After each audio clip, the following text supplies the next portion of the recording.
Bonjour, je suis Paul Menant, cofondateur de Design Club, un collectif international 100% design et research. Grâce à la force du nombre, on accélère les projets de nos clients et la carrière de nos membres. Je t'encourage à nous découvrir sur notre site designclub.global. Aujourd'hui, j'ai le plaisir d'animer le podcast Head of Design, un podcast qui met en lumière ces personnalités inspirantes qui définissent les tendances du design. Vous découvrirez leur parcours, savoir-faire et les convictions qui les animent, tout en partageant leurs bonnes pratiques et recommandations. Enfin, si tu apprécies notre démarche et ce podcast, tu peux nous supporter en donnant ton avis 5 étoiles et t'abonner à l'émission pour suivre nos prochains épisodes sur ta plateforme d'écoute préférée. L'expérience podcast est incroyable et vous êtes de plus en plus nombreux à nous suivre et je vous en remercie. Allez, c'est parti. Vous avez laissé votre manteau au vestiaire ? Bienvenue dans le club.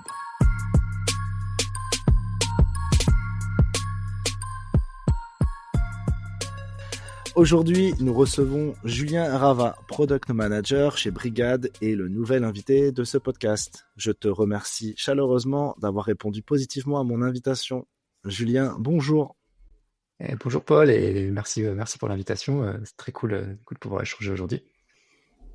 Bah écoute, plaisir partagé. Je suis ravi qu'on puisse prendre ce temps ensemble parce que on va traiter de pas mal de sujets qui sont dans le cœur des différentes news et de ce qu'on peut suivre sur les réseaux à propos du design. On va parler bien sûr de ton parcours pour comprendre qui tu es, mais aussi ton évolution de designer vers le product management. On va aussi parler du marché du design et comment ça s'est passé aussi pour Brigade et l'organisation d'une équipe design quand ça grandit, quand ça grossit beaucoup et quand il y a une baisse sur cet aspect. Et puis ensuite aussi, on va parler du pivot de ce que fait Brigade aujourd'hui et donc justement comment vous avez traité ça vous dans le design. Donc plein de sujets ultra intéressants qu'on va pouvoir ensemble traiter. Ça te va ? Yes, très cool. Allez, super. J'aime bien démarrer le podcast par ma fameuse question. Je sais pas si maintenant elle est fameuse ou pas, mais en tout cas, ma question que j'aime bien poser, c'est toi, à quel moment tu découvres le design dans ta vie et que tu te dis, tiens, c'est peut-être le métier, une partie de ma vie en tout cas qui va démarrer avec ça. Ouais, c'est dur de tracer un vrai moment où ça devient une évidence. Je pense que j'ai pas mal de moments plus dans ma jeunesse peut-être où j'ai beaucoup aimé travailler sur imaginer les choses, concevoir des petits objets, des petites choses. Ouais, je pense comme beaucoup de designers, j'étais extrêmement fan de Lego, donc je construisais énormément de choses dans ma chambre. Donc ça va dire c'est plus pour la partie perso et après sur la Ouais, mais partie c'est plus pro. ouais. Sur la Non, partie j'allais plus pro. dire c'est drôle parce que t'es pas le premier à m'en parler des Lego et c'est drôle aussi parce que en fonction des gens, l'arrivée du design arrive à des moments très différents et la façon dont on imagine le design et toi tu le mets tout de suite dans la partie Lego, la construction. Il y a beaucoup de gens qui vont faire plutôt ça dans l'adolescence, avec l'arrivée du web et des jeux vidéo et parfois aussi le côté artistique. Et c'est intéressant de comprendre aussi le mindset que tu poses autour du design et on commence un peu à le comprendre. C'est un peu l'objectif aussi du podcast. Ok, donc les Lego, très bien. Ouais, les Lego. Alors c'est peut-être mon côté un peu vieux briscard maintenant, parce que j'ai grandi dans les années 90 et dans les années 90, Internet, ces choses-là, ça n'existait pas, ou du coup c'est pas aussi accessible que maintenant. Donc la construction passait beaucoup par là. Donc ouais, c'est les Lego qui m'ont peut-être pas mal amené à ça. Et après dans le milieu pro, j'ai eu un parcours assez, j'ai eu pas mal de formations plutôt tech, on va dire, plutôt développeur, en tout cas au tout début. Et ensuite, le hasard a fait les choses que j'ai rejoint une agence web du groupe Publicis à l'époque, mon premier job, premier vrai job qui n'était pas un stage. Et au sein de cette agence, du coup, à l'origine, j'étais vraiment chef de projet technique. Et en fait, de fil en aiguille, j'ai plutôt pris des projets, ce qu'on appelait à l'époque fonctionnels. Il y a vraiment une distinction entre les deux. Et dans la brique fonctionnelle, vraiment la partie sur laquelle je sentais que c'était là que je m'éclatais, c'était imaginer comment on allait organiser, à l'époque on appelait ça l'architecture de l'information, mais voilà, comment on allait organiser les pages, comment on allait organiser toute l'arborescence des sites internet. À l'époque, on parlait pas du UX, ça n'existait pas comme mot. Je crois que j'ai commencé, on était en 2008, un truc comme ça. Donc à l'époque, c'était extrêmement peut-être des concepts qui commençaient à émerger aux États-Unis, mais en France, on n'en parlait jamais. Et donc c'est un peu comme ça que j'y suis venu, un peu naturellement, et au fur et à mesure, je me suis spécialisé. En fait, quand finalement c'est arrivé en France, dans les années 2010, euh, l'idée a été de commencer à monter des expertises sur ces sujets-là, commencer à travailler le user research, des personas. Au début, c'était beaucoup les tests utilisateurs, et c'est comme ça, un peu de fil en aiguille, que je suis arrivé sur le design d'expérience, qui était peut-être plus l'apanage des gens plus artistiques à l'époque, là où moi j'avais un background plus technique. Et du coup, j'ai Et évolué comme ça. d'accord, trop bien. Et en plus, je vois que tu as fait aussi l'école éthique, hein, Ouais. qui est une école qui est hyper intéressante, où moi j'ai beaucoup d'excellents retours. Et j'ai rencontré pas mal de designers sortant de cette école-là, où il y a un vrai aspect. Alors peut-être que ça a évolué entre le moment où tu y étais et aujourd'hui, mais aujourd'hui, en tout cas, dans les formations, il y a une formation très transversale entre le design, le produit et la tech. Et on demande à tous et à toutes de faire, d'avoir un niveau assez homogène sur toute cette partie-là. Donc ça fait des profils qui sont hyper intéressants. Et donc j'imagine que ça l'était un petit peu déjà à cette époque-là, éthique, de Ouais, mémoire. ça l'était déjà. On promouvait la pluricompétence, comme on appelait ça. Et c'était vraiment, ouais, t'avais en effet les trois socles, qui étaient vraiment la gestion. Alors, plus la gestion de produits, de projets, pardon, à l'époque. En plus, on parlait pas encore de produits. Gestion de projet, tech et design, en effet. Même si la partie design était plus light, en tout cas la partie, on va dire conception. Par contre, la partie tech, front-end et back-end, ouais, on était pas mal calé là-dessus. Donc ça fait finalement un profil assez intéressant. Enfin, moi, ça sort en effet comme tu dis, les profils intéressants, c'est quand tu sors de ça, bah, t'as une petite vue des différentes choses et tu peux te spécialiser ensuite sur ce que tu vas vraiment faire. Une ponctuation pour t'informer que Design Club peut t'accompagner dans le recrutement de ton équipe design ou research. Nous saurons te trouver la perle rare en freelance ou en CDI. Enfin, si tu galères à mettre en place une recherche utilisateur multi-pays, sache que grâce à nos user researchers locaux qualifiés et un peu partout dans le monde, on saura le faire en quelques jours. Tu peux en savoir plus sur notre site designclub.global. Merci de ton attention et bonne écoute. Bien sûr. Et donc là, tu fais une partie en agence. Ouais.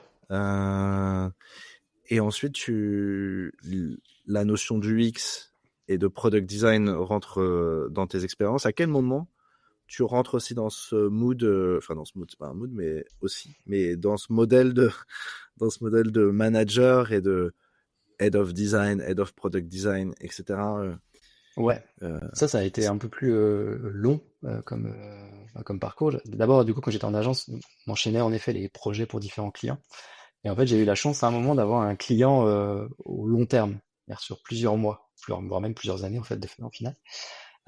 Et ça a été le moment où vraiment j'ai fait le switch de c'est bien de répondre à un cahier des charges et de bosser un projet, mais en fait, ouais. quand on peut itérer et faire évoluer les choses dans le temps et prendre des feedbacks, etc., c'est là que ça devient encore meilleur. Et c'est comme ça que j'ai un peu fait le switch de l'agence vers, du coup, l'éditeur. Donc, d'abord, ce petit projet interne finalement à l'agence. Et ensuite, j'ai rejoint du coup plusieurs startups les unes après les autres, Viadeo, c'était le concurrent de LinkedIn à l'époque, en France. Oui, j'ai vu ça. Interaction designer, c'est intéressant. Moi, déjà j'allais dire à cette époque-là, de parler d'interaction designer, c'était intéressant. Mais bon, après, bon, bah, malheureusement, ils ont perdu la course avec LinkedIn, mais c'était un très beau produit, hein. C'était un très beau produit et avec une organisation produit très en avance sur son temps, comparé à ce qu'on voyait dans d'autres entreprises de la tech. En effet, même le terme d'interaction designer à l'époque, c'était très rare d'avoir des postes de ce type-là. Donc là, c'est une expérience qui m'a beaucoup appris, j'ai beaucoup pu monter, mais c'est vraiment spécialisé sur cette partie interaction design et conception de produit. Et ensuite, du coup, j'ai rejoint différentes petites startups. Alors c'était un peu un blague perso que je me faisais, c'est que je rejoignais des startups de plus en plus petites. C'est-à-dire que quand je suis avoir après une startup de peut-être 100 personnes, 120 personnes, après je suis arrivé à une startup de 30, 40 personnes, après je suis allé dans une Ouais. startup de 7 personnes, et du coup je faisais comme ça de plus en plus petit. Et alors c'était assez intéressant parce qu'en fait c'est là que j'ai vraiment pu prendre un peu plus de conscience du rôle produit et du rôle de la priorisation, de travailler en itération, de faire de l'expérimentation, parce qu'en fait moins t'as de moyens, plus en fait tu dois être focus et choisir tes batailles et ne pas pouvoir tout faire et des fois faire des compromis. Et ça m'a Et vachement appris du coup parfois, ce côté. ça te met pas mal de créativité aussi, Si. qui, qui peuvent apporter du positif. Moi, je le vois avec Design Club. La dernière fois, pour les UXD à la Flupart, on a eu un gros problème sur le stand et on n'avait plus rien à me présenter. Et donc, bref, on a acheté des ballons, on a acheté des trucs et tout. Et au final, on a été élu l'un des plus beaux stands Voilà. de la Flupart. Voilà. Donc, Avec peu de moyens, on arrive à faire des choses. Là, j'ai eu une anecdote un peu similaire sur un stand aussi qu'on avait monté, une des startups dans laquelle je travaillais dans la health tech, où mhm. pareil, on faisait des salons et en fait, on faisait des salons avec 3 petits bouts de ficelle, mais ça marchait super bien en fait. C'était top, l'expérience Ouais. était géniale parce que le produit de base était très bien lancé. D'accord. Donc, tu fais de la health tech. C'est Ouais, Bipassion, c'est ça, ouais, j'imagine. Bpatient, exactement, ouais. Ouais. Ensuite, je vois FFYN, je sais pas si je le dis bien, mais Chine, on appelle ça. Finn. Ok, bah, Cool. je le dis pas là, alors. Ok, Finn. Dans la connexion entre professionnels, c'est ça? Ouais, Entre des c'est fonds ça. professionnels? Des Est-ce fonds, que, ouais, des fonds est-ce que c'est d'investissement et des fonds des banques d'investissement? privées et des fonds d'investissement. Ok. Et ça, c'est une expérience aussi hyper riche pour moi parce que c'est la plus petite boîte que j'ai jamais fait, hein. On était 7. Et à 7, en fait, donc on travaillait avec une agence qui s'appelle Cipios, qui fait partie du groupe M33, Ah, partie ok. comme Théodo, ce genre de truc, ou BAM par exemple. D'accord. Et là, j'ai énormément appris plutôt sur la méthode. Et c'est des gens qui appliquent ce qu'on appelle le Lean, donc issu du Toyota Production System. Donc avec des acronymes qu'on peut rencontrer maintenant dans certaines startups, Kaizen, Gemba, Kanban, etc. Ouais. Et ça a Donc été c'est une le expérience. fameux, je me permets de te couper, Ouais. Lean, c'est le fameux, moi je connais le Lean UX, où donc c'est le Think, Make, Check, c'est Mm. ça, et c'est des Ouais, itérations très courtes c'est entre un moment où on va penser le produit, on va le faire et on va le tester, et à chaque fois il y a une itération qui fait que de façon exactement. incrémentale, le produit s'affine et évolue. Ouais, c'est C'est ça. comme C'est ça? ça en fait. Ok. Ça prend des principes de Linux, mais ça va plus loin, ça s'applique à l'ensemble de l'entreprise. Donc tu l'appliques Ok. sur les process sales, tu l'appliques sur les process marketing. Alors c'est une vision idéale, hein. Dans les faits, ça s'applique pas toujours aussi bien, mais tu essaies de l'appliquer à toutes les dimensions de l'entreprise. Et l'idée centrale de ça, c'est en effet le côté itératif et surtout le côté de ne pas produire de déchets, de faire les choses just in time, donc de faire un maximum de choses parce qu'on en a réellement besoin. Du coup, sur ta priorisation, tu vas vraiment avoir un autre regard en fait. Tu vas pas avoir un regard de je veux à tout prix atteindre cet objectif et dans toute son horizontalité, on va dire, tu vas être très précis en disant première étape, il faut que je fasse ça, je valide cette étape-là, puis je passe à la suivante, etc. Et par petits pas et petits pas, pour éviter d'accumuler un stock en fait d'idées ou de fonctionnalités que tu vas jamais faire. D'accord, ok. Ah, hyper intéressant. Donc, ouais, c'est vrai que le monde, j'allais dire, je sais pas, chez Bipatient, il y avait aussi ce côté-là qui était déjà aussi très produit orienté, etc. Ou Non, un peu moins ouais, chez Deep c'est vraiment plus Film qui a poussé ça. ok, trop bien. Une de mes questions, et peut-être qu'on va revenir un tout petit peu dans le passé à ce moment-là, c'est toi, à quel moment si l'UX, le product design, est-ce que tu te formes à ça au fur et à mesure de ton évolution? Parce que chez Ethic, c'est peut-être pas nécessairement là que tu as appris à faire de la recherche utilisateur, à animer des ateliers, etc. Tu te formes, j'imagine, au fur et à mesure de ta carrière, mais est-ce que t'as fait des formations spécifiques ou tu as surtout lu des livres, regardé des vidéos, un peu de l'auto-formation? Ouais, ça a beaucoup été de l'auto-formation, beaucoup D'accord. de learning by doing aussi. Bon, à l'époque, du coup, chez Publicis, c'était vraiment, on était au tout début. Donc, en fait, il y avait vraiment personne pour coacher, à part quelques références, quelques confs que j'ai pu faire. À l'époque, il y avait UX Paris, il y avait ce genre de choses, où j'ai pu assister et commencer à me former. Mais beaucoup venaient de la lecture de pages sur Internet, de bouquins sur lesquels j'ai pas mal planché, des bouquins de user research de Erika Hall, je la regarde, ils sont juste à côté de moi, euh, Erika Hall ou Mobile First de Luc Wroblewski. Donc ouais, je suis pas mal formé là-dessus en faisant comme ça, et après en faisant, en essayant d'organiser. L'avantage que j'avais chez Publicis, c'est que c'était une agence au sein d'un grand groupe, donc il y avait déjà des pratiques qui se faisaient en termes de focus group, en termes de ce genre de choses, donc j'ai pu quand même participer j'ai pu être au contact de ce genre de choses. Et après, ça a beaucoup été mon expérience chez Viadeo, où je travaillais avec une équipe top en termes de UX. On a beaucoup travaillé à faire des user tests, de plus en plus, à faire du focus group. Ouais, et puis j'imagine qu'en effet, j'imagine à l'époque, c'était un peu la start-up du moment, enfin, c'était un peu la scale-up du moment. Ils recrutaient alors, voilà, peut-être les meilleurs sur la place, etc. Donc, c'est sûr qu'autour de toi, tu as des gens ouais, vous formez chacun. Ok, trop bien. Et, euh, et ensuite, je vois Igral aussi, c'est une Ouais, startup que je connais. Ça, c'est, t'ajoutes ça à c'est une extension de ton navigateur et ça t'aide, ouais, c'est ça. je sais plus à quoi, mais Ça t'aide à faire tu vas du peut-être me dire. cashback. Du Cashback, c'est ça. Ok. cashback où tu vas récupérer une partie du montant que tu as dépensé dans une cagnotte que tu vas pouvoir ensuite récupérer. Euh, Et là, c'est encore plus petit que Fin, c'est ça à l'époque? alors non, là Parce ça a que été ça l'est le plus trop. changement. Ouais, ouais, Ça a été vraiment d'accord. le changement d'échelle. Après, Finn, l'aventure de Finn est hyper intéressante. Et à un moment, du coup, on était incubé au sein de la BNP. Et là, au bout d'un moment, la BNP, du coup, a revendu l'entreprise. Et moi, du coup, j'ai quitté l'entreprise à ce moment-là. Et là, c'était un moment dans ma carrière où j'avais fait des expériences de management avant, notamment chez BigPatient, où j'avais chapeauté l'équipe product et design déjà à l'époque. Ouais, c'était Donc, combien de personnes? on était, en tout, c'était 5 personnes. 5 personnes. Ok. Donc c'était une expérience déjà très, très riche en Ouais, c'est association management. déjà bien pour l'époque et pour la taille enfin, le type d'entreprise. Mm. C'était pas si. Ok. Ouais, c'était ça. C'était une très bonne expérience sur ça. Et j'avais envie du coup de revenir un peu à ça, de recreuser un peu le sillon du product design, du management, notamment à une époque où Figma venait d'arriver. Figma cassait tous les process.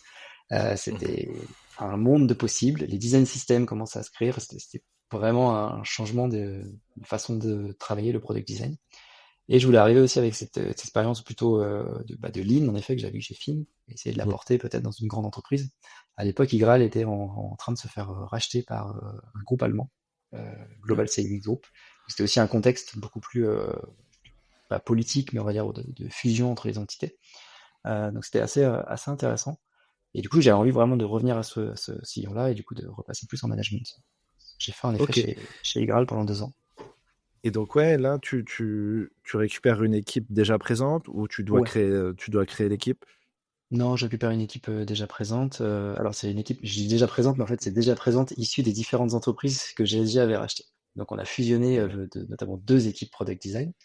Et ça a été un truc assez intéressant parce qu'en fait j'avais une perspective multiculturelle, c'est-à-dire que je travaillais avec des Allemands, des Russes, des Anglais, des Français, et le tout dans un contexte post-Covid où bah, tout le monde est un peu à distance, façon de gérer différemment. C'était hyper Ouais, intéressant sur les différences culturelles et tout, c'était hyper cool. ouais, parce qu'en effet, les Allemands, les Russes, ouais, ouais, c'est impressionnant. Ouais, Trop bien. c'est Et donc tu fais ça, et puis ensuite tu arrives chez Brigade. Raconte-nous un petit ouais. peu Brigade. On va faire un peu justement, on va faire le focus sur cette expérience-là qui est en cours. Et après, on va faire aussi le focus un peu sur ton évolution vers le produit. Et voilà, donc raconte-nous un petit peu ce que c'est Brigade et peut-être l'environnement dans lequel tu arrives au moment où tu arrives. Ouais. Brigade, j'ai rejoint Brigade du coup tout début 2023, dans un contexte où on s'apprête, c'est déjà signé, hein, mais on va lever 33 millions d'euros pour développer la boîte et pour passer d'un statut de boîte plutôt start-up à vraiment un statut de scale-up et donc déployer Brigade partout, quoi.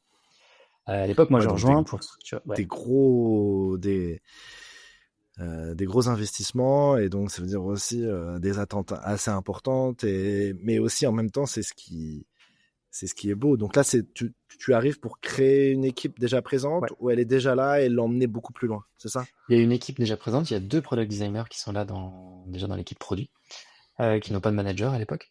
Et l'idée, c'est d'emmener vers une équipe environ une dizaine de personnes. D'accord.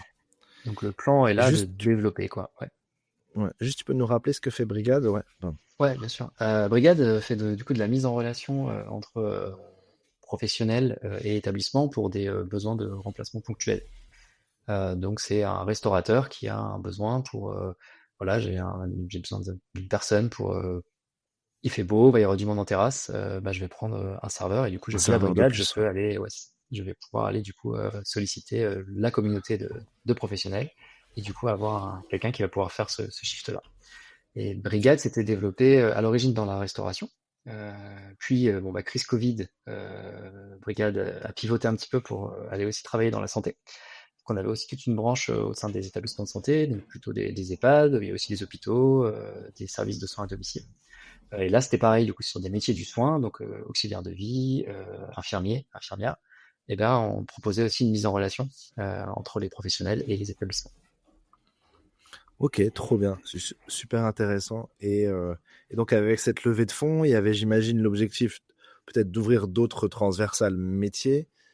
Il y avait l'objectif d'avoir peut-être un produit encore plus fort et de nouvelles features qu'elle allait rendre encore un peu plus indispensable, j'imagine, Ouais. l'outil. Ouais, c'est Euh, ça. Brigade, l'enjeu, c'était vraiment de se développer déjà dans nos métiers, nos secteurs actuels. Et aussi l'enjeu de développer, en effet, comme tu l'as dit, peut-être à l'international, d'aller éventuellement envisager d'autres verticales, et de bien évidemment travailler le produit pour que il soit déployable hyper simplement, hyper facilement, et qu'on ait un peu une logique on va dire, de self-serve sur le produit. ok, et donc là, tu arrives, l'équipe, tu m'as dit, ils sont deux, ils sont un petit peu perdus parce qu'ils ont peut-être pas de manager. Est-ce que en termes de maturité design, tu t'y retrouves souvent? Enfin, moi, dans les interviews que j'ai, c'est parfois on arrive avec une équipe, au final, en termes de design, on est plutôt sur plutôt des profils UI ou anciens graphistes, etc. Et en fait, sur toute la partie discovery et UX, la maturité n'est peut-être pas là. Et puis globalement, l'entreprise, elle est pas. Est-ce que toi, tu t'es rentré un peu déjà dans cette modalité-là, ou en tant que nouvelle startup qui grossit vers scale-up, bah, au final, la pensée design était quand même déjà un peu présente? Bon, la pensée design était déjà présente. J'ai eu la chance d'avoir un ancien head of product design là-bas, qui s'appelle Mathieu. D'accord. Ok. Mathieu Renaud, qui était top et qui avait posé vraiment des bases très saines sur la partie design. Donc j'arrive quand même sur une entreprise avec lui, entre-temps, il Trop était bien. passé VP Brand. J'arrive sur une entreprise qui a à la fois un ancien product designer à la brand, quelqu'un qui connaît les enjeux produits, et un socle de product design relativement sain, on va dire, pour démarrer. Un design system relativement proche, à développer, mais qui reste sain sur les bases, et une équipe de 2 product designers qui sont très bien dans leur rôle, très compétentes. Ok. Et donc là, comment tu me disais développer l'équipe jusqu'à une quinzaine de personnes, dizaine, pardon. Dizaine, ouais. Comment tu, ouais, c'est déjà bien. C'est déjà pas mal. Comment vous grossissez? Quels sont les types de profils que vous allez chercher? Parce que ça, c'est intéressant. Il y a peut-être des gens qui le vivent là aujourd'hui, de se dire, bah, on est deux et comment je monte à 10? Et peut-être ce que tu as vu un peu des paliers. Est-ce que tu peux nous faire ton retour d'expérience par rapport à cette Ouais. évolution? Alors dans les faits, on n'est pas monté à 10. On pourra y Ouais. revenir plus tard.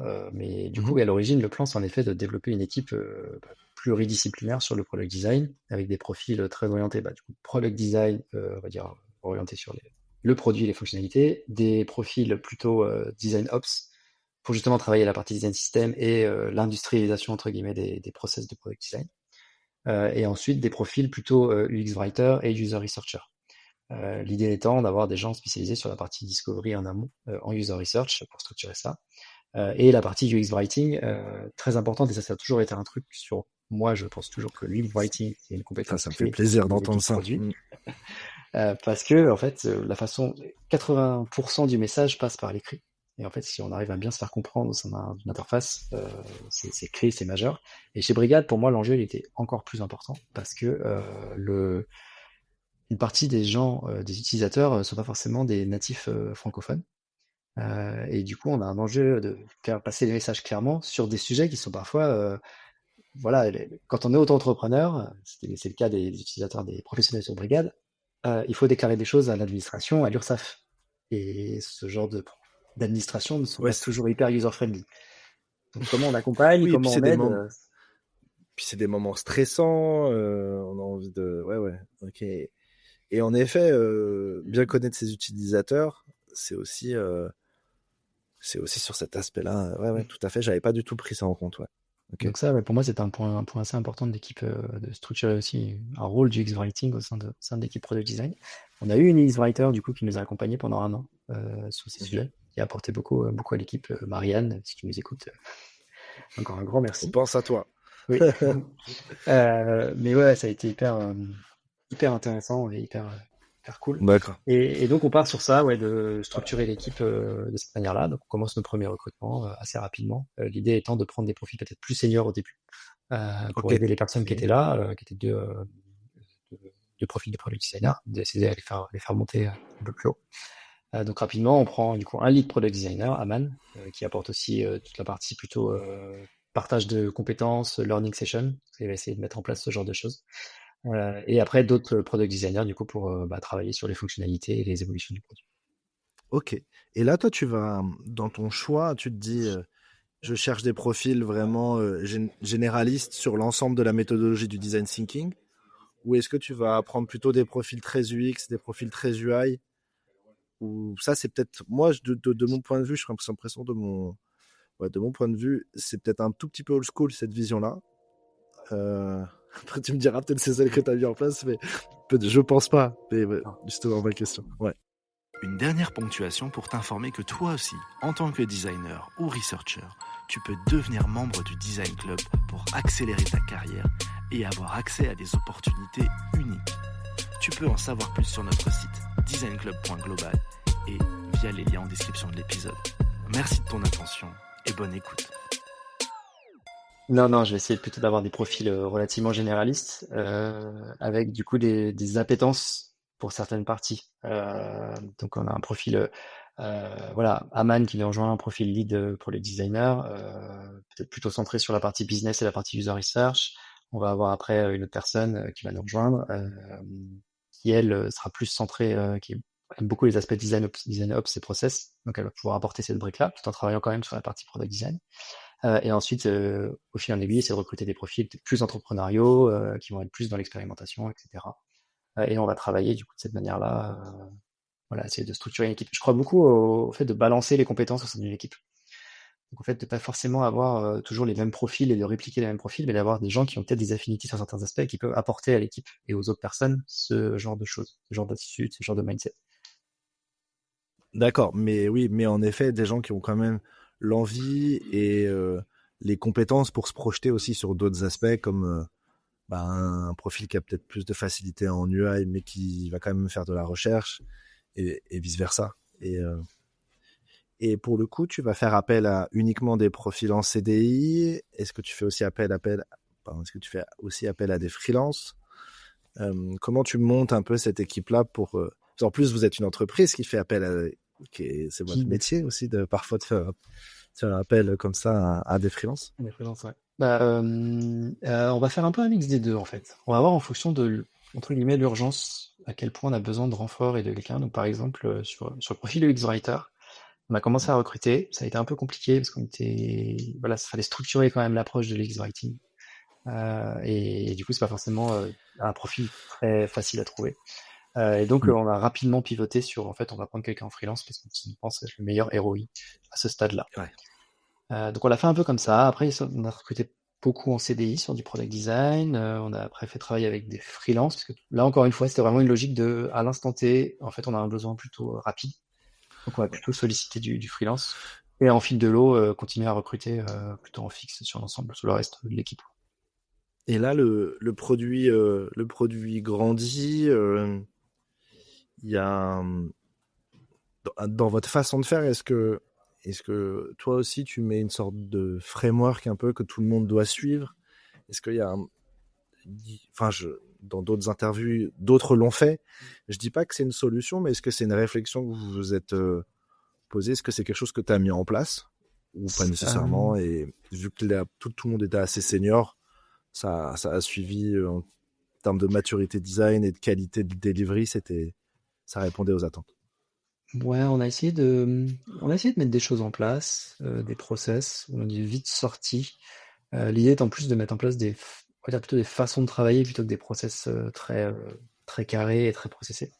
Notamment dans la période où on était quasiment complet dans l'équipe, on a plutôt essayé de travailler sur comment on collabore entre designers, donc des sessions de pair design notamment, renforcer les design crits, essayer d'avoir plus d'échanges entre nous pour du coup voilà, travailler en commun, pour que les gens puissent progresser, pour que finalement la communication circule bien. Et on n'a pas vraiment mis en place de process très précis. On a eu à un moment l'idée de mettre en place des choses un peu plus formalisées, sur, voilà, structurer le déroulé d'une itération, de sa conception, enfin même de la discovery jusqu'à la delivery. Et au final, on a tenu quelques process, des choses assez simples, hein, en fait, on met en place des moments où en fait on se retrouve tous pour échanger sur la solution et valider avec la tech que tout était OK. Mais on n'a pas fait vraiment un process hyper rigoureux où tout le monde devait suivre chaque étape, etc. Ouais, parce qu'après, il y a aussi justement cet investissement. J'imagine que les timings étaient un petit peu serrés et qu'il fallait livrer vite. Donc, l'organisation lean qui est au cœur je pense, de tes convictions, ça a dû. Enfin, voilà, c'est ce que vous avez mis en place, j'imagine, et ce que vous avez suivi. Au moment où tu rentres chez Brigade, et je pense dans ce type d'entreprise, il y a peut-être aussi la possibilité, et c'était au moment où on en parlait beaucoup, la notion de KPI, mettre des OKR, des choses comme ça, réussir à expliquer l'impact du design sur le produit et peut-être y avoir, si possible, un impact business et un impact financier. Est-ce que c'est des choses que vous avez réussi à faire ou pas? Et est-ce que tu vois, moi des fois j'ai eu parfois quelques retours comme ça d'un UX writer, tu changes le texte d'un bouton, bam, ça te rapporte beaucoup plus d'argent que prévu, etc. Je dis pas que là pour Brigade c'est le cas, mais est-ce que comme ça vous avez vu des évolutions dans le produit qui vous ont apporté plus de business, et est-ce que il y avait des KPI que vous suiviez sur cet aspect-là? On était beaucoup drivé par finalement la stratégie de l'entreprise et où est-ce qu'on voulait aller.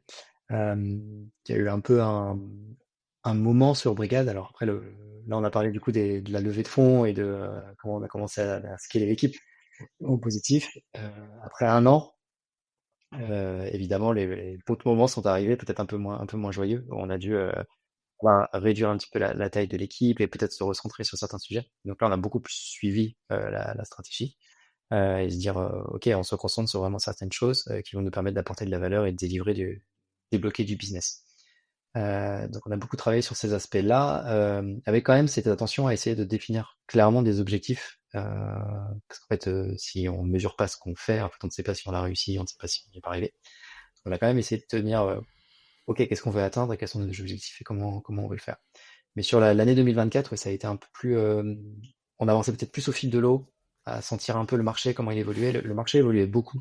La période Covid a été extrêmement faste pour la partie des brigades sur le freelancing notamment, mais également sur la restauration, mais également sur la santé.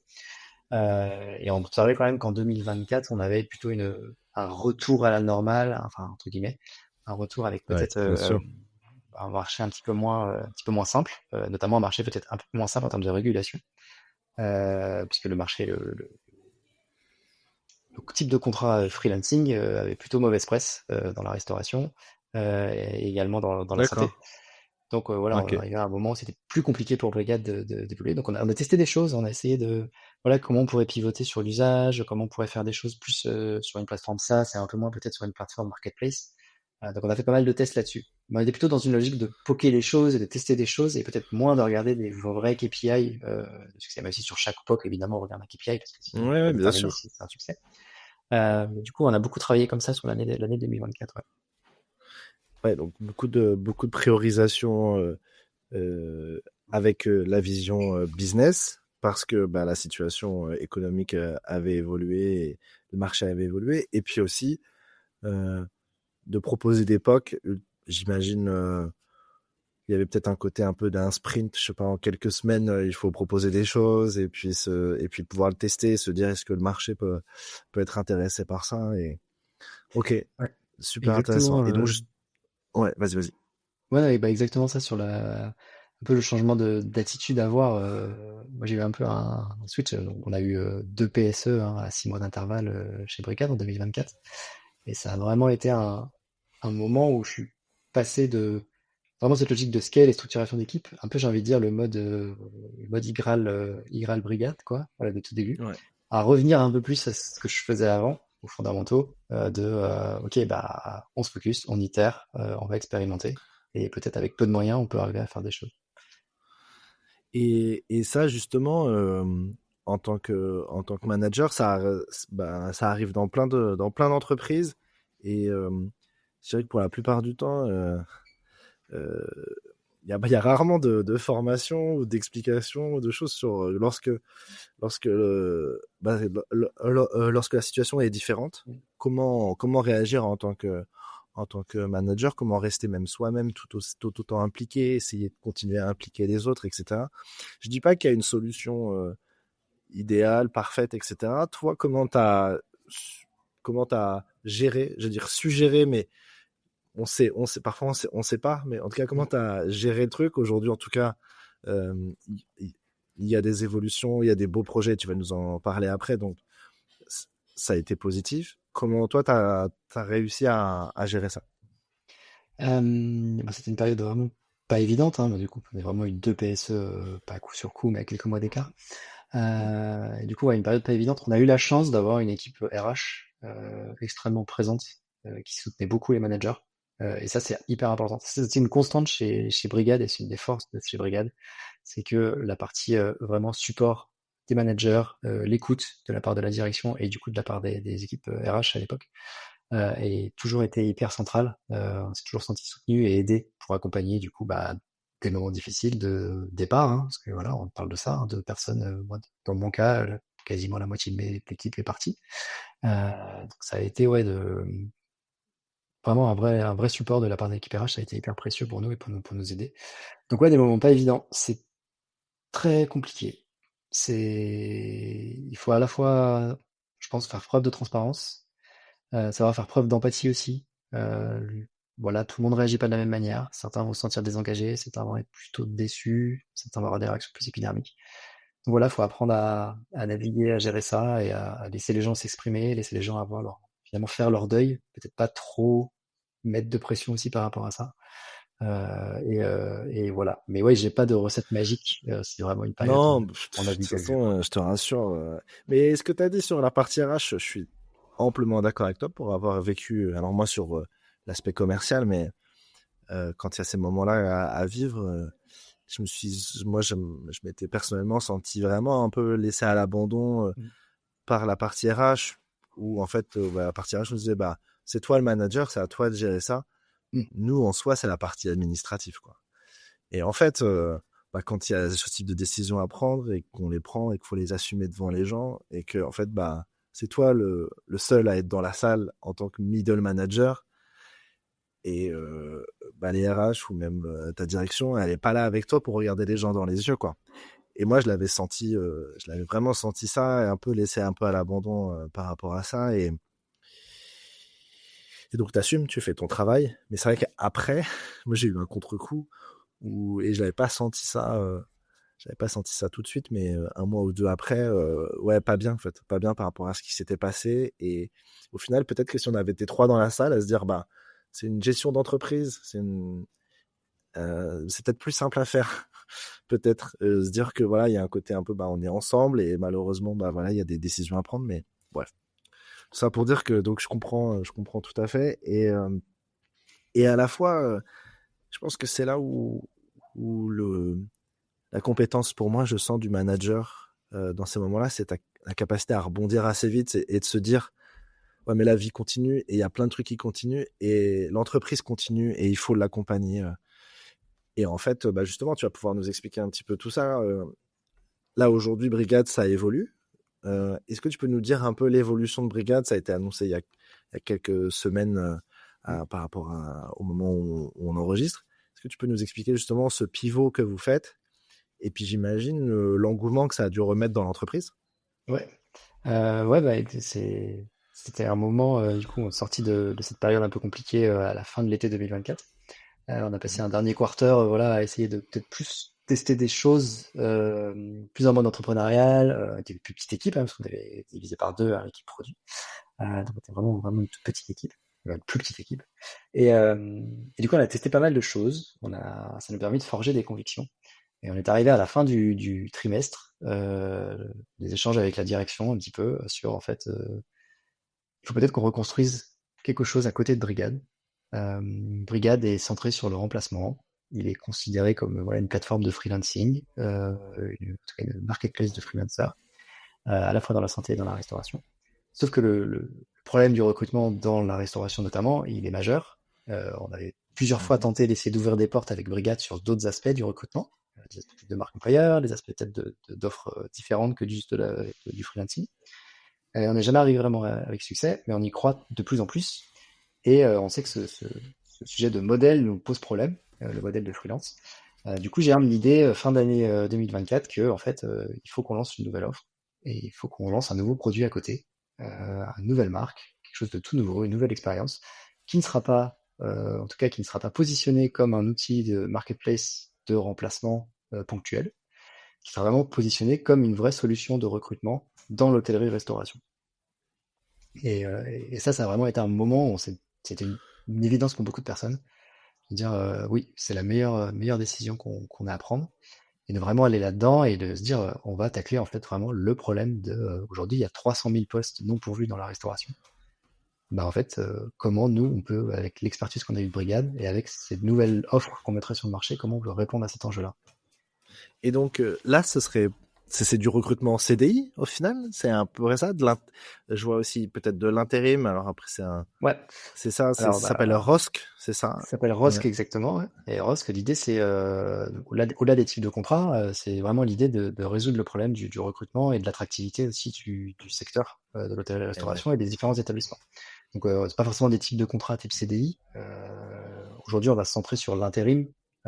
Pourquoi? Parce que l'intérim, c'est un modèle beaucoup plus simple à gérer que le freelancing, en tout cas beaucoup mieux perçu, beaucoup plus ancré. Voilà, il y a des acteurs historiques qui sont déjà là-dedans, hein, qu'on connaît. Donc Et on va essayer de aller et je, là-dessus. ouais, et je me permets, c'est vrai que en plus, je sais plus, j'avais écouté un podcast où, en tout cas, on disait que pour trouver un marché qui était intéressant, il fallait trouver un marché où il y a un marché un peu historique, un peu vieillissant, potentiellement, même dans l'image de marque, dans le truc un peu, et en fait, mettre un coup de pied dans la fourmilière et proposer autre chose. Et donc, au final, c'est un petit peu ça, c'est sur ça que vous allez. Trop bien. Exactement, c'est ça qu'on lance là et qu'on démarre. Et du coup, on a imaginé cette nouvelle marque donc qui s'appelle ROSC, ROSK. L'idée, c'est vraiment dès le début d'en faire un peu vraiment pas une plateforme de mise en relation et de gestion de remplaçants, mais vraiment la positionner comme une plateforme globale. On a rajouté des briques autour du contenu. On rajoute des briques, évidemment, de la gestion de missions d'intérim. Et ça doit vraiment se positionner peut-être sur les sujets de marque employeur, en tout cas d'échanger avec les établissements sur ces sujets-là. Là où avant, avec Brigade, on était très cantonné sur la partie restauration, remplacement pardon, dans la restauration et la santé. Donc on C'est arrive hyper fin intéressant. d'année à cette conviction-là. Et on démarre du coup en janvier avec, voilà, il y a une page blanche, il faut tout construire. Mais il faut faire tourner quand même la maison, parce que c'est quand même c'est quand même Brigade qui met Ouais, l'électricité qui dans tout nourrit ça, tout le monde. qui Ouais, nourrit ouais. tout le monde. Donc voilà comment rapidement on arrive à faire un ramp-up du coup de Rosk, cette nouvelle marque, à la fois d'un nouveau produit, d'une nouvelle offre, nouvelle marque, tout à imaginer, nouveau design. Donc il y a tout à refaire avec quand même l'avantage d'avoir déjà l'historique de Brigade, de savoir un peu comment ça fonctionne. Ouais, ce que j'allais dire, parce que parfois, c'est vrai que quand on crée une start-up, etc., parfois, il y a un peu un héritage technique, design aussi, parce que on n'a pas toujours eu le temps de tout faire le plus proprement possible, et ça peut se comprendre. Et donc, je me pose la question, au final, est-ce que vous réutilisez la plateforme Brigade un peu style marque blanche, mais avec un nouveau design, avec d'autres propositions aussi, Mm. c'est ça Ouais, on a fait un truc un peu comment dire, cavalier, mais qui répond bien à notre nouveau mantra autour de l'expérimentation et de l'entrepreneuriat. C'est de se dire, oui, on peut réutiliser une partie de l'historique de Brigade. Et si on veut être opérationnel très rapidement sur cette nouvelle marque, ça va être la mettre sur le marché. Parce qu'on voyait qu'il y avait quand même des demandes, hein. On avait quand même déjà des gens hyper intéressés et tout ça. Du coup, on a en effet fait ça. C'est-à-dire qu'on a réutilisé la plateforme de Brigade, qu'on a utilisée en marque blanche les premiers mois, qui nous a permis de faire du business, de prouver la valeur, de prouver l'appétence, pendant qu'en parallèle, les équipes produits et tech développaient le vrai produit, avec son vrai positionnement, ses de nouvelles briques de valeur, pour le sortir du coup quelques mois après. Et ça, Ouais, ça c'est nous a permis intéressant. vraiment d'apprendre en fait sur ce qui tournait avec, on va dire, la stack technique de Brigade, pour du coup construire notre nouveau produit avec ces enseignements-là, quoi. Et toi, dans l'arrivée de Rosk, en tant que product manager, parce qu'on en parlera après, mais t'as aussi pas mal évolué sur ton rôle, et donc et en tant que designer, est-ce que t'es intégré comme ça dans cette réflexion business de la création de cette nouvelle marque, cette nouvelle entité? Ouais, j'étais intégré très très rapidement et ça a été extrêmement enrichissant d'être dans les discussions stratégiques dès les premiers moments. On a commencé à l'évoquer, on commence à en parler début décembre pour solidifier quelque chose fin décembre, tout début janvier. Et donc j'ai participé à ces rounds d'échanges sur en fait c'est la bonne solution, comment on va la faire, comment on va la construire et comment derrière, à partir de janvier, comment on recrée ce nouveau produit à partir de ce nouveau positionnement qu'on va avoir et quelles sont nos nouvelles briques de valeur, comment on s'organise en termes d'équipe, comment on réfléchit la marque, etc. Et donc ça, ouais, j'ai beaucoup travaillé là-dessus. C'était une période hyper enrichissante sur la fin d'année. Ouais. Et justement, quand je dis toi, il y a toi personnellement, j'imagine, mais est-ce que l'équipe aussi, elle est intégrée à ça, ou toi, tu vas être plutôt dans justement un aspect un peu stratégique et tu fais ça, et puis ensuite tu redescends les infos, ou est-ce que, par exemple, je sais pas, il y a eu des ateliers qui ont été animés par l'équipe design pour essayer pour faire ressortir par les fondateurs, par les personnes qui font partie comme ça de la réflexion, les bonnes idées et puis pouvoir prototyper. On l'a fait un peu en 2 temps. On a été assez transparent avec l'équipe très tôt, à partir des premières discussions. Parce que forcément, l'équipe produit, elle essaie d'avoir de l'avance. Donc l'équipe produit, elle n'était pas en décembre, elle était déjà en train de concevoir des choses pour janvier-février. Et en fait, janvier-février, c'est pas le programme, c'est pas ce qui allait se passer. Donc très rapidement, plutôt que de gérer les déceptions à la fin de l'année, on a plutôt prévenu l'équipe assez tôt en leur disant voici ce qui se trame, on vous en dit plus rapidement. Regardons sur les prochaines semaines pour être extrêmement précis sur qu'est-ce qu'on choisit comme feature pour que ce soit des choses dont on aurait potentiellement besoin pour cette nouvelle marque pour laquelle on a peu de certitude pour l'instant, mais essayons. Et du coup, ça a été une période où, à la fois, moi, j'avais des échanges du coup avec aussi plein de gens dans l'entreprise. Hein, j'étais pas évidemment pas tout seul. Toute la Bien partie, sûr, bien sûr. les parties commerciales, les parties opérationnelles, la partie technique aussi, la partie produit. On a tous échangé, la partie marketing. Et, euh, et en fait, pendant ce temps-là, c'est là où j'ai la chance d'être dans une équipe qui est hyper investie. C'est-à-dire que certaines personnes dans l'équipe ont commencé à projeter qu'est-ce qu'on allait faire. Donc en product design, commencer à imaginer, ok, mais ce serait quoi le proto de l'expérience si on devait le faire un peu différemment? Ce serait quoi un peu les sujets sur lesquels on doit bosser parce que c'est peut-être un milieu un peu différent du freelancing, l'intérim, peut-être le faire différemment. Et en fait, du coup, directement, les PM et les PRD ont pu commencer à s'acculturer, on va dire, à tout ça et commencer à envisager un peu la suite. Ce qui fait que début janvier, rapidement, on a pu démarrer vraiment la partie opérationnelle de concrètement Ouais, comment. et puis j'imagine en termes de benchmark aussi, euh, c'était, enfin, j'imagine qu'il y a eu un gros travail aussi, et à la fois, il y a peut-être peu d'acteurs auxquels on se rattache en se disant, bah tiens, c'est un peu la fameuse étoile du Nord, suivons ça. Peut-être il y a il y a peut-être sûrement des choses qui se font de façon intéressante au UK, aux US, mais après, le truc, c'est que je pense que le fait que le marché français soit bien spécifique à l'intérim ou à d'autres types de contrats, enfin, chaque pays a sa spécificité et c'est parfois compliqué de se projeter par rapport à ce qui peut se faire ailleurs. Ouais. Donc, c'est un peu, vous partez vraiment d'une feuille blanche en côté, on va essayer de disrupter C'est ça. On partait ce secteur. Ouais, on partait vraiment Alors c'est marrant parce qu'on dit qu'on partait d'une feuille blanche. En fait, elle n'est pas si blanche que ça parce qu'en fait, toute la discovery et la user research qu'on avait accumulée dans les mois Ah, c'est avant, intéressant ça. Ouais. en fait, elle nous pointait dans cette direction-là. Donc on avait déjà Ah, c'est de la drôle. matière, Okay. on avait déjà des idées, on avait testé des choses avec Brigade. Enfin, c'est drôle, non, c'est normal au final. Ouais, c'est normal, mais du coup, c'est une espèce de. On s'est dit qu'on était très chanceux tous, parce qu'en fait, on est dans une création d'une nouvelle entreprise, parce que c'est ça, hein, on a quand même créé une nouvelle entreprise, hein. Mais à la fois, on sait quand même à peu près comment ça marche, on découvre pas des choses chaque jour, on a quand même déjà un background qui nous permet d'être serein sur certains aspects, et ça, c'était hyper confortable en fait. C'est qu'on avait, et en plus, on a réussi à se garder le temps de pas être en rush, parce que justement, en réutilisant la plateforme technique de Brigade, dans un premier temps en sorte de marque blanche, au final, on a eu le temps quand même de concevoir un produit qui tient la route et sur lequel maintenant on va itérer et développer les briques de valeur. Et tiens, ça m'intéresse là sur la recherche que tu viens de dire.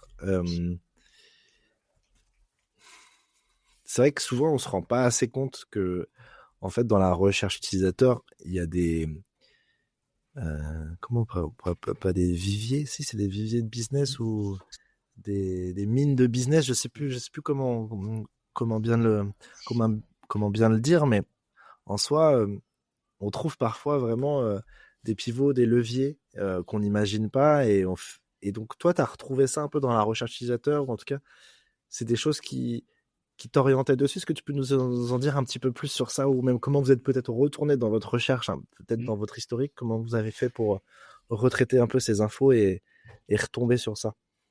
En fait, il y avait beaucoup de sujets sur lesquels c'était assez frais, on avait travaillé, on avait encore tous en tête un peu parce que justement dans l'année 2024, on a essayé pas mal de choses.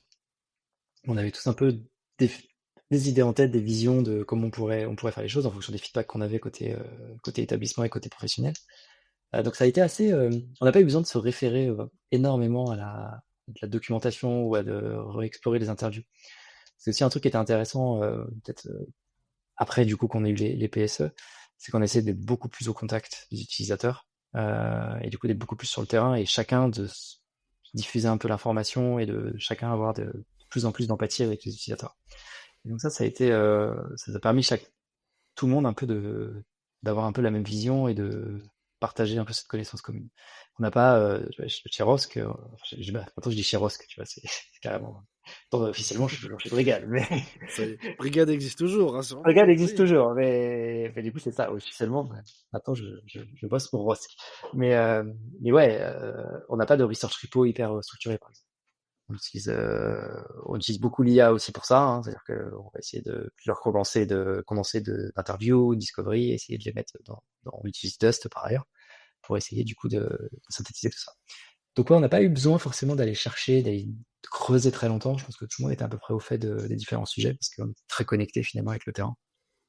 Ça nous a pas mal aidé. Et justement, ça peut-être ça m'intéresse de savoir, est-ce que la direction, le CEO, etc., ils sont comme ça, peut-être touchés par la discovery, ils s'y intéressent, ou peut-être pas vraiment, et c'est toi qui dis, ah bah tiens, on peut peut-être revalider des choses, il y a des choses qui dit, il y a, il y a des insights qui nous poussent vers ça, Ouais. etc. Non, ils sont assez sur ça, ils sont plutôt assez ouverts. Trop Il bien. y a évidemment, comme tout fondateur et cofondateur, il y a des convictions et en général, Mm, ils sont plutôt bons. mm, mm, mm. Donc c'est normal. Et sur certains aspects, non, ils sont très à l'écoute. Bah, c'est tout un pan de proposition de valeur sur laquelle c'est vraiment le produit qui a amené ça en disant non, ça doit faire partie du positionnement de cette nouvelle marque parce que ça, on voit qu'il y a des choses, il y a pas mal de choses à Ouais, faire autour de ce sujet.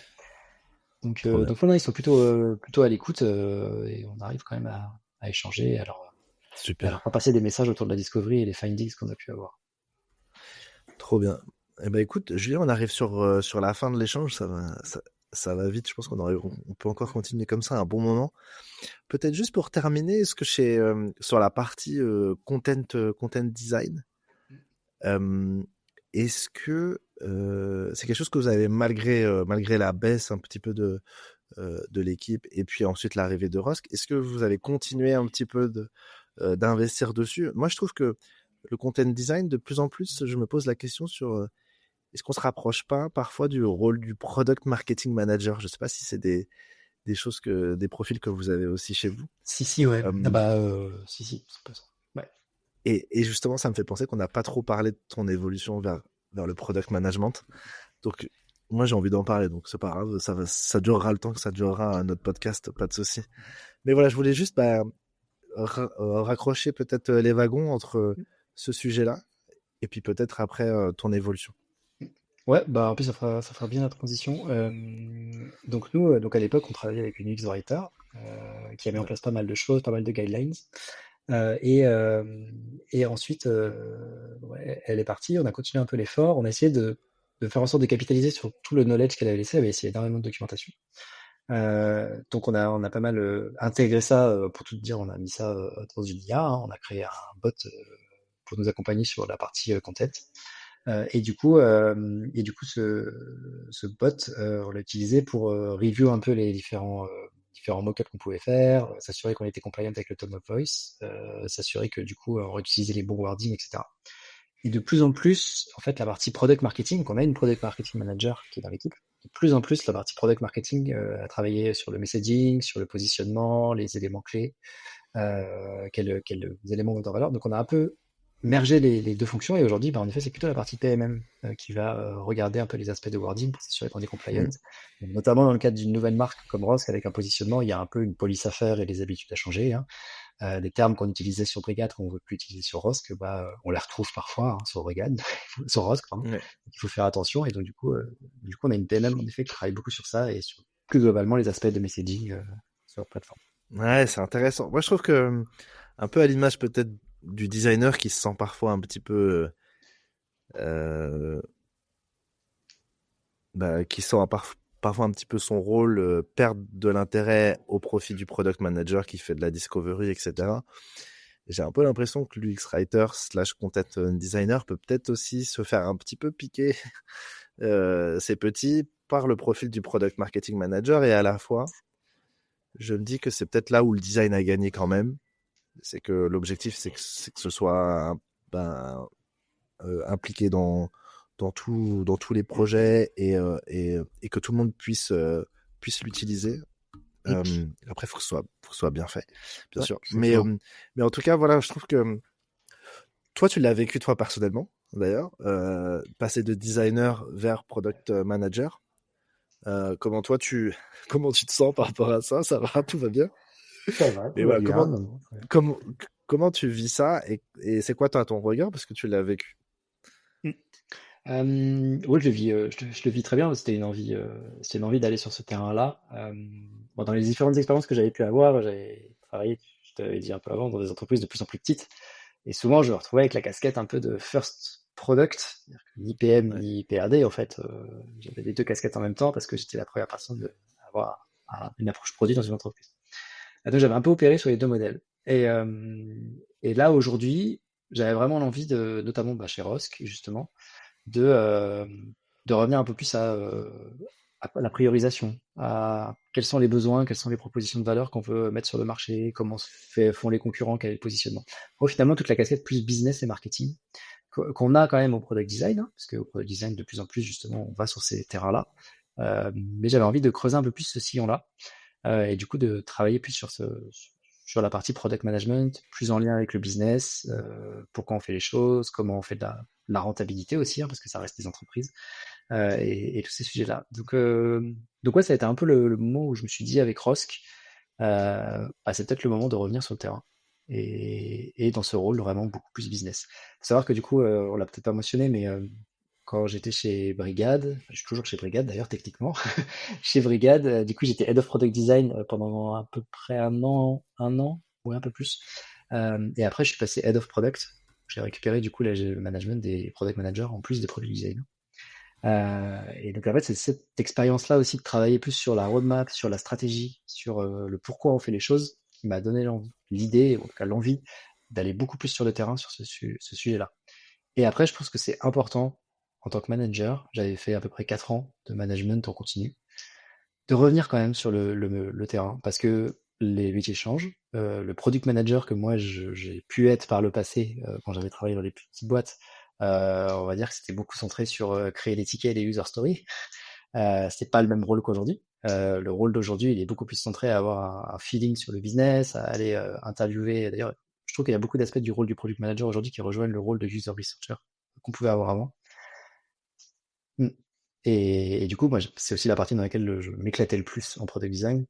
Donc, du coup, de retrouver ça côté product management, c'est aussi un truc qui m'a conforté dans le fait que c'était la direction que je voulais prendre là. Et donc j'ai fait ce choix de me dire, ok, on revoit. Et je remercie énormément Brigade pour ça parce que c'est quand même une entreprise hyper ouverte sur le fait que il n'y avait pas de problème, il n'y avait pas de souci pour démarrer et pour faire ce genre de changement. Tout le monde a été hyper moteur et hyper accueillant sur ce sujet-là, donc non, ça c'est hyper cool. Donc me voilà en effet désormais product manager à 100%. Ouais, sur, ouais. Et sur- justement, ce que je me disais, c'est en plus ayant connu quelques personnes qui ont travaillé chez Brigade. Là, je suis allé voir sur le site de Rosk, connaissant le fait que tu avais été un interaction designer chez Viadio. Je me dis aussi, il y a quand même une volonté de faire un beau produit. Euh, tout est quand même plutôt très très bien réussi, etc. Les profils que tu avais aussi, ils avaient vraiment cette volonté-là d'avoir un beau produit pour créer des émotions positives. En tant qu'interaction designer aussi, donc il y a un côté craft que toi tu perds. Mm. Mais au final, ça te va bien. Et au final, peut-être que tu craftes maintenant un peu plus la stratégie et la partie business que sur des outils, Ouais, c'est que ça. sur des outils de design. Ouais. Trop Exactement. bien. C'est une autre forme de craft qui est tout aussi intéressante et qui se concentre beaucoup plus sur le pourquoi et vraiment le besoin utilisateur et le problème qu'on cherche à résoudre en tant qu'entreprise. Et Ouais. ça, c'est assez intéressant. Moi, des fois, je vois le seul biais que je vois et sur lequel je me pose toujours des questions sur le product manager qui veut faire de plus en plus de discovery. Moi, je trouve ça super qu'il en fasse. Mais malgré tout, je trouve que par rapport à un researcher ou peut-être à un designer, euh, il y a peut-être la différence focus business, focus user quand même. Mhm. Est-ce que tu penses pas que le product manager, il est parfois peut-être trop biaisé business pour analyser une research de la façon euh, la plus objective possible, même si c'est très très compliqué, mais ou en tout cas avec une vue quand même parfois plus user que business. Enfin, voilà, Ouais, l'entre-deux, il est compliqué. Il est compliqué, je trouve. c'est pas évident. C'est pas évident, en effet, d'avoir cet équilibre entre ce qui est vraiment du besoin, de l'accessoire, on va dire, et de ce qui va faire avancer l'entreprise. C'est vraiment pas simple. Je pense que quand même, ça fait partie des rôles de product management, en tout cas, c'est la façon dont je le vois. Ce côté aussi à être capable de fédérer son équipe et de faire avancer l'équipe en balançant un peu les différents objectifs. Moi, un produit qui ne répond, enfin, qui apporte de la valeur, mais qui ne prend pas en compte des besoins utilisateurs ou des choses qui reviennent fréquemment, quoi qu'il arrive, ça ne fonctionnera pas sur le long terme. Ça Ouais, pourra faire ça un va peu pas créer de d'argent, valeur. ça ne va pas créer d'affection de l'utilisateur envers le produit. Si en fait, oui, ça apporte de la valeur, mais c'est complexe à utiliser, on Mm. n'a pas mis les moyens pour arriver à rendre une expérience agréable. Et ça, c'est beaucoup le leadership du product designer de faire ces choses-là, de travailler là-dessus. Et Ouais. c'est important pour le product manager, en l'occurrence, de prendre en compte ça dans les décisions sur la roadmap et la stratégie, de ne pas faire que du 100% business Ouais, uniquement. au final, on parle en fait surtout de est-ce qu'on fait des dark patterns ou pas en soi. Ouais. En vrai, c'est ça parfois où tu te dis bon, est-ce que par un petit subterfuge, on arrive à ce que ben les gens aillent plus vers ça qu'autre chose. Et moi, personnellement, je suis persuadé que les dark patterns marchent une fois ou deux et après ça marche jamais. Là dernièrement, bon, quand tu prends l'avion avec des entreprises avec des entreprises low cost, quoique même parfois des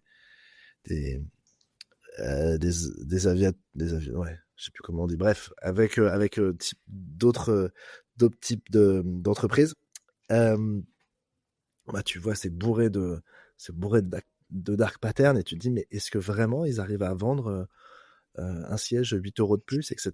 Ça, peut-être que ça doit marcher, mais je me dis peut-être le jour où il y aura une entreprise qui dira, ah ben, nous, c'est 50 euros et en fait, t'as le siège, etc.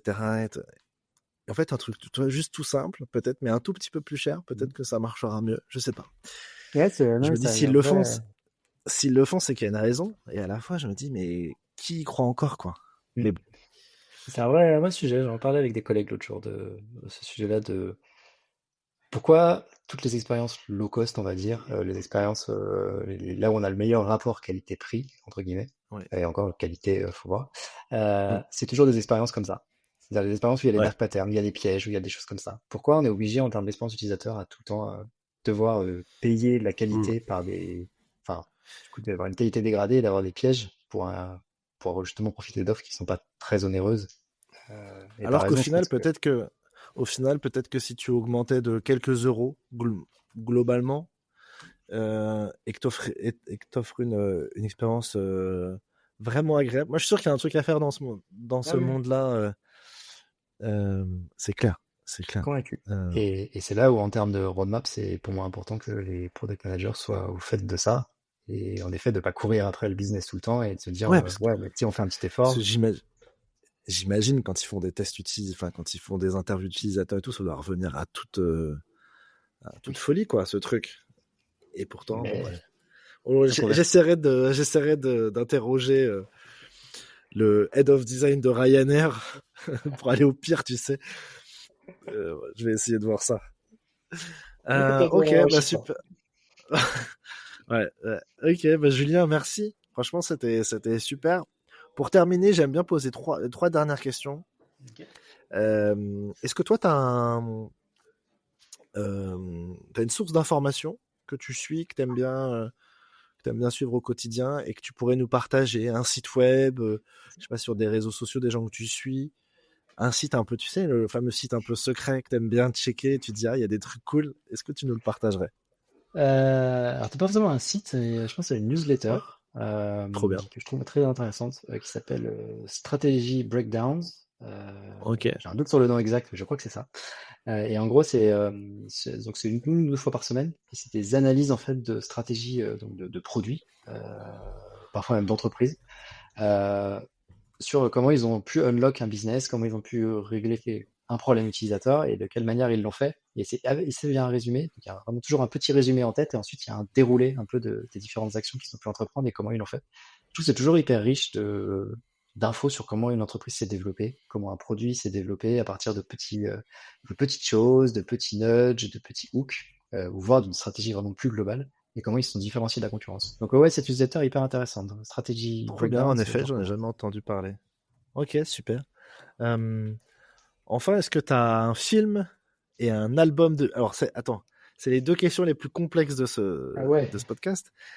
Est-ce que tu as un film et un album de musique à nous recommander?